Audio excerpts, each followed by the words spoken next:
বলে একজন মুশরিক ছিল, মুশরিক মূর্তি পূজক। তার একটা দেবতা ছিল, তার নাম হলো সনম। সে ওই মূর্তির পূজা করত, বারবার তারে ডাকতো সনম সনম সনম সনম সনম।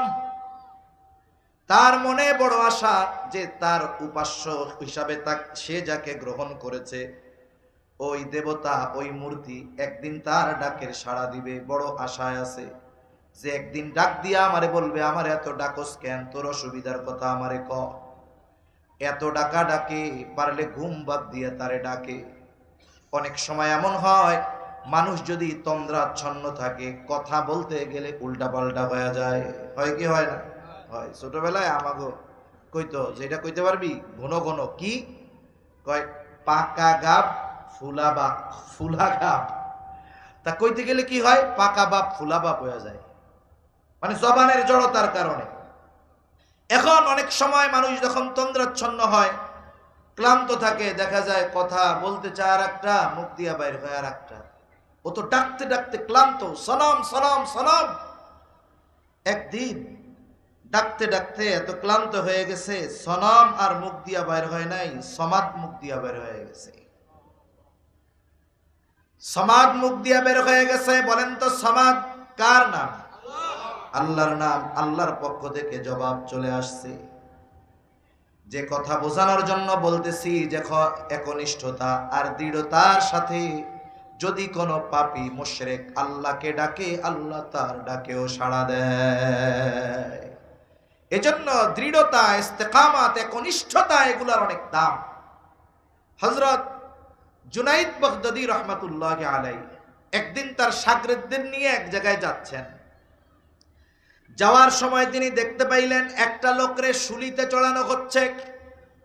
লোকটার দুই হাত নাই, দুই পা নাই, লোকটারে শুলিতে চড়ানো হচ্ছে। এ বেটা তো মরার আগেই মরা, আবার এটারে শুলিতে চড়ায় কেন?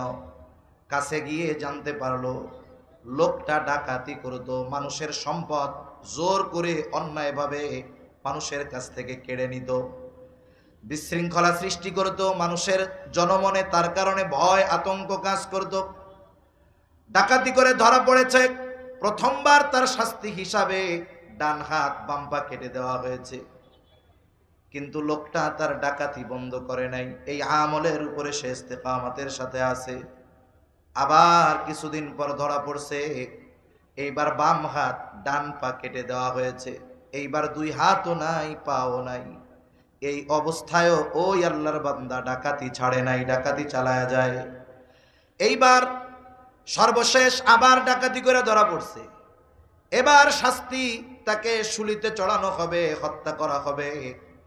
জুনাইদ বাগদাদী রহমাতুল্লাহি আলাইহি ওই লোকটার কাছে গেলেন, প্রকাশ্যে শুলিতে চড়ানো হবে, যাতে মানুষেরা শিক্ষা গ্রহণ করে এই ধরনের অপরাধের সাথে যেন না জড়ায়। উনি তার কাছে গিয়ে তার শরীরের মধ্যে একটা চুমা দিলেন। বলে চুমা কারে দেয়? যারে মোহাব্বত করে, ভালোবাসে, তাকে চুমা দেয়। উপস্থিত সকলে অবাক, কি ব্যাপার? জামানার কুতুব জুনাইদ বাগদাদী কেন এই ডাকাতকে চুম্বন করলো? জিজ্ঞাসা করে হযরত, এইরকম একজন পাপিষ্ঠকে চুম্বন করার কারণ কি? জুনাইদ বাগদাদী বলেন, আরে শোনো, আমি তো তাকে চুমা করি নাই, বরং তার একটা গুণকে আমি চুম্বন করেছি। লোকটা চুরি ডাকাতি করার অপরাধে এক হাত এক পা হারাইছে, এরপরেও সে কাজ ছাড়ে নাই, ওই কাজের উপরে সে দৃঢ়তার সাথে ছিল। আবার তার আর এক হাত আর এক পা কেটে দেওয়া হলো, এরপরেও সে ওই কাজ ছাড়ে নাই। এইবার তাকে শুলিতে চড়ানো হয়েছে, এরপরেও দেখো হাত পা হারানোর পরেও সে জানে এরপরে ধরা পড়লে আমার মৃত্যুদণ্ড হবে, এরপরেও সে তার কাজ থেকে ফারেক হয় নাই, কাজকে বাদ দেয় নাই, ইস্তেকামাতের সাথে তার এই কাজ চালায় গেছে। আমি তার ডাকাতি, আমি তার পাপ, আমি তার অন্যায়কে চুম্বন করি নাই, বরং ওই যে দৃঢ়তা, ইস্তেকামাত, এটাকে আমি চুম্বন করেছি। একজন মানুষ যদি পাপাচারে লিপ্ত অবস্থায় ইস্তেকামাতের সাথে থাকার কারণে সে জানের পরোয়া না করে, তাহলে দ্বীনের ব্যাপারে আমাদের সর্বোচ্চ দৃঢ়তার সাথে থাকা দরকার।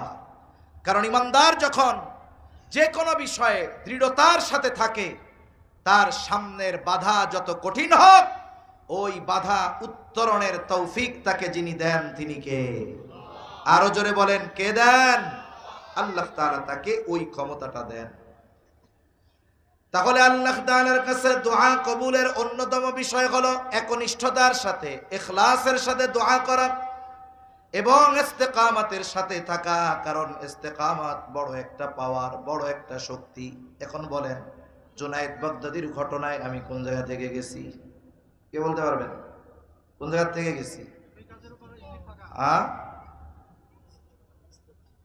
ইস্তেকামাতের উপরে থাকা, এটা কোন জায়গা থেকে জানি গেলাম? আমি সকালে ঘুম কম হয়েছে তো আমার জেহেন কাজ করতেছে খুব স্লো স্লো, জেহেনে শব্দ আসতেছে পরে। হ্যাঁ, সমাজ, রাইট। খালি আয়োজন করছে তা না, কেউ কইতে পারেননি, উনি মনে করাই দিচ্ছে খাঁটি আয়োজক। আল্লাহ কবুল করুক, আল্লাহ তাআলা ভাইয়ের মাদ্রাসা কবুল করুক। কতজন পাগড়ি পাবে? 11 জন। হিফজের নতুন সবক নেবে 11 জন। কোরআনুল কারীমের নতুন সবক নেবেন 86 জন। আমপাড়ার সবক নেবে 40 জন। মাশাআল্লাহ, আল্লাহ তাআলা বরকত দান করুক, বলি আমিন। যেখানে মধু আছে ওই জায়গায় মৌমাছি যায়, ঠিক না? মাদ্রাসা তো বিশাল বিল্ডিং আর কারুকার্য খচিত কোনো ইমারতের নাম নয়। বাংলাদেশে অনেক প্রতিষ্ঠান আছে, প্রত্যন্ত অঞ্চলে অনেক জায়গায় যাওয়ার কারণে দেখার সুযোগ হয়েছে। বড় বড় ভবন আছে, কিন্তু সেখানে ছাত্র নাই।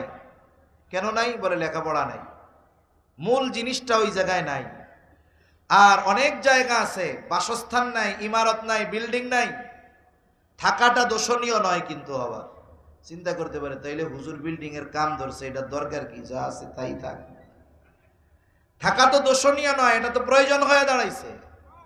এজন্য মূল জিনিস যেখানে থাকে সেটা যদি চিপা রাস্তা দিয়া 15 কিলো ভিতরেও হয়, ওই মৌমাছির মতো মধু অন্বেষণকারীরা জায়গা মতো গিয়ে হাজির হয়ে যায়, ঠিক কিনা বলে? আল্লাহ ভাইকে ভাইয়ের প্রতিষ্ঠান কবুল করুক, সকলে বলি আমিন। তাহলে একনিষ্ঠতা আর একাগ্রতার সাথে ডাকার কারণে মুশরিক ওই ব্যক্তির ডাকের সাড়া দিয়েছেন, যিনি তিনি কে? আল্লাহ তাআলার কাছে ডাকলে আল্লাহ মাফ করে দেয়। প্রসিদ্ধ ঘটনা, হাদিস।